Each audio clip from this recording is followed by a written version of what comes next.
Hingga sore ini Roy Suryo CS masih diperiksa dan untuk mengetahui perkembangan terkini dari pemeriksaan para tersangka kasus ijazah Jokowi akan disampaikan oleh rekan Nadia Soraya langsung dari Mapolda Metro Jaya. Di Jakarta Pusat ya Nadia, apakah hingga saat ini pemeriksaan masih berlangsung di sana?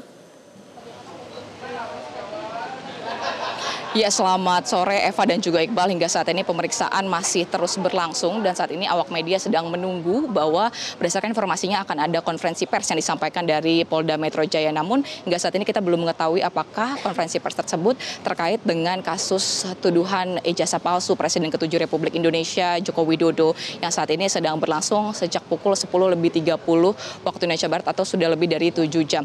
Namun salah satu yang dipertanyakan hingga saat ini apakah nantinya setelah diperiksa selama lebih dari 7 jam tersebut dari Roy Suryo dan juga kawan-kawan ini akan langsung ditahan oleh Polda Metro Jaya. Dan tadi juga saya sempat menanyakan hal tersebut kepada Kabid Humas Polda Metro Jaya. Tadi dia mengatakan bahwa hingga saat ini untuk pihaknya masih menunggu hasil dari penyelidikan yang sekarang ini masih dilakukan. Maksud saya hasil pemeriksaan yang saat ini masih dilakukan. Di samping itu kalau kita melihat juga apakah nantinya tidak hanya Roy Suryo tapi untuk tersangka dari klaster pertama juga akan dilakukan pemeriksaan. Tadi saya sempat menanyakan kepada kuasa hukum Roy Suryo dari Ahmad Kozinudin mengatakan bahwa hingga saat ini pihaknya belum menerima adanya surat pemanggilan pemeriksaan dari Polda Metro Jaya terkait dengan pemeriksaan untuk para tersangka di klaster pertama.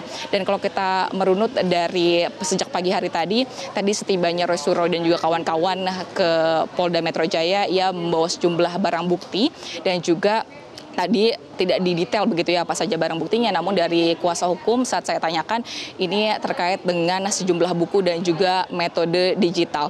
Dan tidak hanya itu, nantinya dari sejumlah barang bukti ini akan digunakan untuk menjelaskan kira-kira untuk pastinya apakah tidak ada tudingan seperti yang disampaikan oleh Polda Metro Jaya bahwa adanya manipulasi dan juga editing yang dilakukan oleh dari Rizwan Sianipar. Di samping itu juga tadi tidak hanya dari sejumlah buku, ada juga buku lainnya yang memang tidak sebagai barang bukti, namun ia ingin menanyakan kepada para penyidik sebenarnya apakah sebenarnya terkait dengan buku yang dibawa adalah buku Gibran Black Paper itu, apakah sebenarnya ada kaitannya dengan motif dari penaikan status tersangka dari Roy Suryo dan juga kawan-kawan sebagai tersangka dalam kasus tudingan ijazah palsu Presiden ke-7 Republik Indonesia ini. Karena kalau melihat begitu ya, saat ini juga dari Roy Suryo sedang menyelidiki begitu lebih lanjut terkait dengan ijazah dari putra pertama Presiden Joko Widodo yakni Gibran Rakabuming Raka ke Australia. Apakah ini akan ada kaitannya, nanti ditanyakan. Dan apa saja yang didalami dalam pemeriksaan pada hari ini,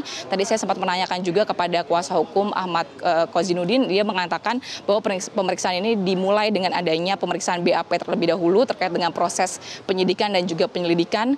Ditanyakan apakah ada yang masih perlu direvisi atau tidak, dan dari pihak Roy Suryo mengatakan bahwa tidak ada yang perlu direvisi. Selanjutnya dari Rismon tadi mengatakan ada yang beberapa faktor yang perlu direvisi. Setelah itu tadi juga ditanyakan terkait sebenarnya apa data dan juga metode analisis yang digunakan oleh Rismon hingga berhasil dinilai begitu memanipulasi data dan juga mengedit begitu. Namun ini sekali lagi dibantah oleh pihak dari Roy Suryo yang dimana dari kuasa hukum yakni Ahmad Kozinudin. Tentunya kita akan melihat bagaimana berjalannya Iqbal dan juga Eva dari pemeriksaan hari ini dan apakah nanti dari Roy Suryo dan kawan-kawan ini akan langsung ditangkap. Dan tadi juga ada satu permintaan begitu dalam pemeriksaan kali ini bahwa dari pihak Roy Suryo ia meminta bahwa kedepannya akan ada pemeriksaan ahli dari sisi pihak Roy Suryo dan juga kawan-kawan. Untuk sementara itu yang dapat saya laporkan dari Polda Metro Jaya. Kembali ke studio. Jelajahi cara baru mendapatkan informasi. Download Metro TV Extend sekarang.